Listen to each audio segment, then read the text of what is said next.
मैं भवन का निर्माण कार्य में मज़दूर का काम कर रही थी। मैं जवान और खूबसूरत थी। जब मैं काम करती तो वहाँ का मालिक मेरे ऊपर गंदी नज़र रखता। वह मुझे हल्का काम देने के बहाने मुझे घूरता रहता। और फिर एक दिन शहर से दूर बस रही सैटेलाइट कॉलोनी में शानदार कोठी बन रही थी। मिक्सर मशीन की तेज़ आवाज़ के बीच में मज़दूर काम में लगे हुए थे। उनमें जवान अधेड़ उम्र के आदमी और औरतें थीं।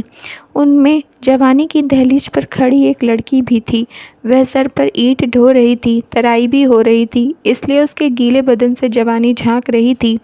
बनते हुए मकान के सामने ठेकेदार खड़ा होकर उस जवान होती लड़की की तरफ देखते हुए चिल्लाकर कह रहा था, जल्दी जल्दी काम करो। ठेकेदार के पास ही मकान मालिक खड़ा था, जो बहुत बड़ा अफसर था। ठेकेदार को उम्मीद थी कि साहब उसे दूसरे कामों के ठेके भी दिलवाएंगे, इसलिए उन्हें खुश करने का वह कोई मौका नहीं छोड़ना चाहता था। ठेकेदार ने मकान मालिक की तरफ देखा तो उसको जवान होती मजदूर लड़की की तरफ देखते हुए पाया। मकान मालिक ने सबको सुनाकर ज़ोर से कहा, मकान की तराई अच्छे से करना, तभी मकान मजबूत होगा। ठेकेदार ने मुस्कुराते हुए कहा, आप बिल्कुल चिंता ना करें साहब, इस काम में अच्छी लड़की को लगाऊंगा। ठेकेदार ने काम की देखभाल करने वाले सुपरवाइज़र को इशारे से अपने पास बुलाकर उसके कान में कुछ कहा। सुपरवाइज़र ने सहमति से सिर हिलाया। उसने जाकर ईंट ढोती लड़की को रखा। आज से मकान की तराई का काम तू करेगी। यह सुनकर वह मज़दूर लड़की खुश हो गई, क्योंकि तराई का काम सबसे हल्का होता है। उसने तुरंत ईंटों का तसला नीचे रख पानी का पाइप उस मज़दूर लड़के से लेकर दीवार के प्लास्टर पर पानी छिड़कना शुरू कर दिया।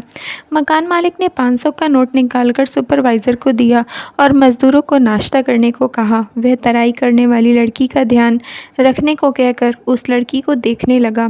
किसी भी मज़दूर लड़की को फंसाने का यह एक तरीका था कि उसे हल्का काम, खासकर मकान में तराई का काम दे दिया जाता था।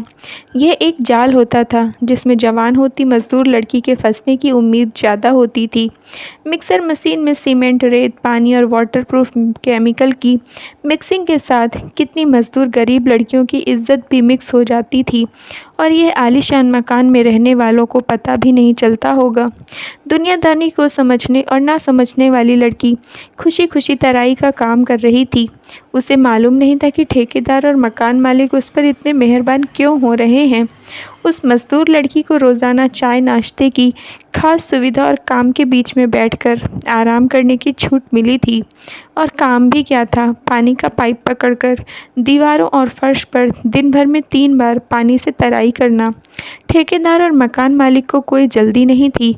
वह जानते थे कि सब्र का फल मीठा होता है। एक हफ्ते बाद मकान मालिक ने 2 मंजिला बनते मकान के किसी सूने कमरे में तराई करती उस लड़की का हाथ पकड़कर कहा, तुम्हें बहुत मेहनत करनी पड़ती है, तुमको कोई परेशानी हो तो मुझे बताना। और धीरे से उसकी पीठ पर हाथ फेरने की कोशिश करने लगा। लड़की डरकर पीछे हो गई। उसने मकान मालिक की आंखों में ऐसा कुछ देखा जो उसे ठीक नहीं लगा। पानी में भीगा उसका बदन ठंड और डर से काँप रहा था। उसके मुंह से आवाज़ भी नहीं निकल पा रही थी। पानी का पाइप उसके हाथ से छूटकर कंक्रीट से बने फर्श पर बह रहा था। उसने कमरे से निकलने की कोशिश की, पर बिना दरवाजे के उस कमरे में निकलने के रास्ते पर मकान मालिक खड़ा था। मकान मालिक पुराना खिलाड़ी था। उसने लड़की से कहा, कुछ नहीं, तू अपना काम कर। कहते हुए वह बाहर निकल गया। ठेकेदार के पास आ गया। ठेकेदार ने आंखों ही आंखों में उससे पूछा, पर उसने सहमति से सिर हिलाकर मना कर दिया। उसके बाद शाम तक उस लड़की से कुछ नहीं कहा। हफ्ते का आखिरी दिन शनिवार था। उस दिन सभी मज़दूरों को मजदूरी का पैसा मिलता था। सुपरवाइज़र ने सभी मज़दूरों को उनकी हाजिरी के हिसाब से रजिस्टर पर दस्तखत कराकर या अंगूठा लगवाकर पैसे दे दिया था। अगले दिन रविवार की छुट्टी थी। सोमवार को सभी मज़दूर काम पर आ गए थे। वह लड़की भी डरी डरी सी काम पर आई थी। काम शुरू होते ही रोज़ की तरह उसने पानी का पाइप पकड़कर जैसे ही तराई करनी शुरू की, सुपरवाइज़र ने उसे मना करके ईंटें ढोने का दूसरे भारी कामों पर लगा दिया। अब उस लड़की को भारी काम देना और बात बात पर डांटने का सिलसिला शुरू हो गया। काम से निकालने की धमकी भी ठेकेदार द्वारा दी जाने लगी थी। जवान मजदूर लड़की परेशान होने लगी थी क्योंकि इतने दिन उसने तराई करने का काम किया था, उसे ईंट ढोने जैसा भारी काम करना अच्छा नहीं लग रहा था।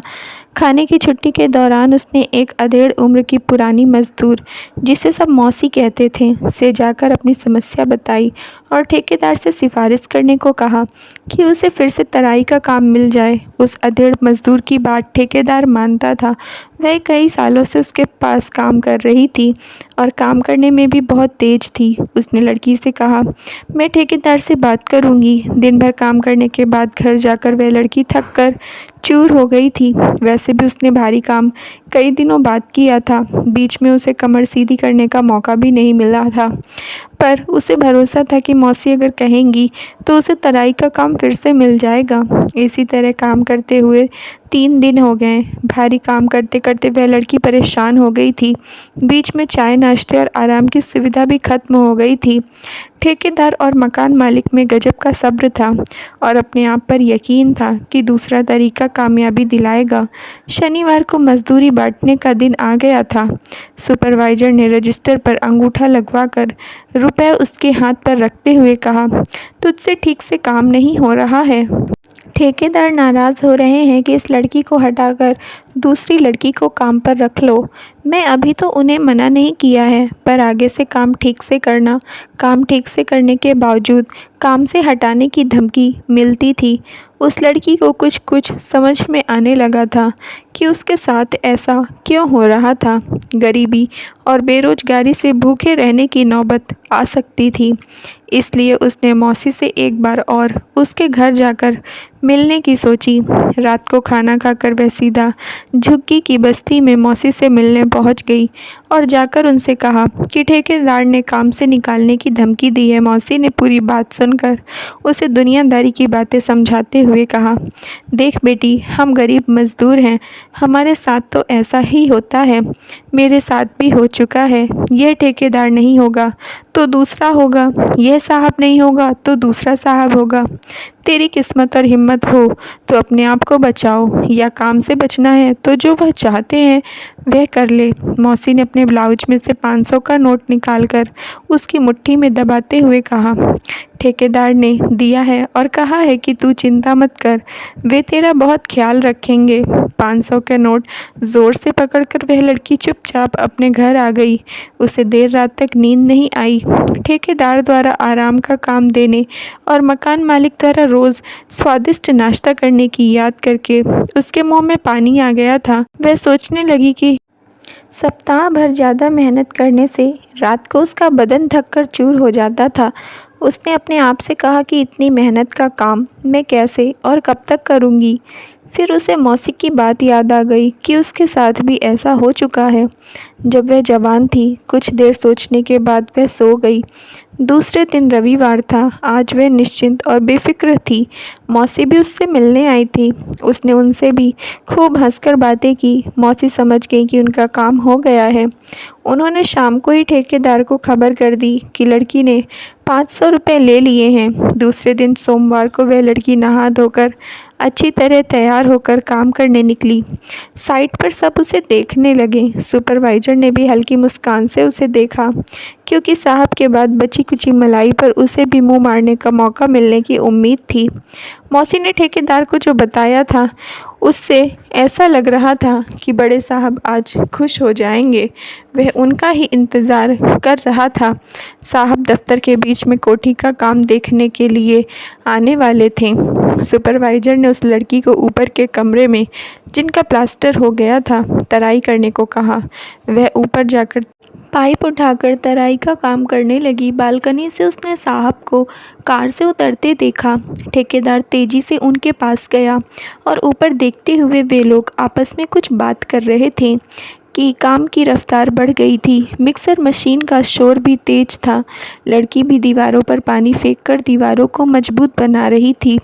थोड़ी देर बाद ठेकेदार इस कमरे में आ गया और मुस्कुराते हुए कहने लगा, चल ज़रा स्टोर रूम में काम है। लड़की ने धीरे से लेकिन मजबूत आवाज़ में कहा, मैं जानती हूँ कि क्या काम है, लेकिन मैं यह सब नहीं करूँगी।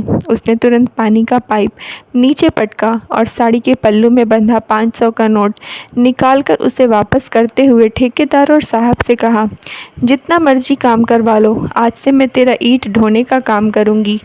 तुम कहो तो 2 मज़दूरों के बराबर काम करूँगी, लेकिन अपनी इज्जत नहीं दूँगी। इतना कहकर वह नीचे उतरकर सुपरवाइज़र से कहने लगी, मैं तराई का काम नहीं करूँगी, ईंट ढोने का भारी काम करूँगी। इतना कहकर उस लड़की ने तसले में ईंट भरनी शुरू कर दी और अपनी इज्जत बचा ली। Thank you friends. अगर आप लोगों को स्टोरी पसंद आई हो तो प्लीज़ लाइक कर दीजिए और चैनल को सब्सक्राइब कर लीजिए।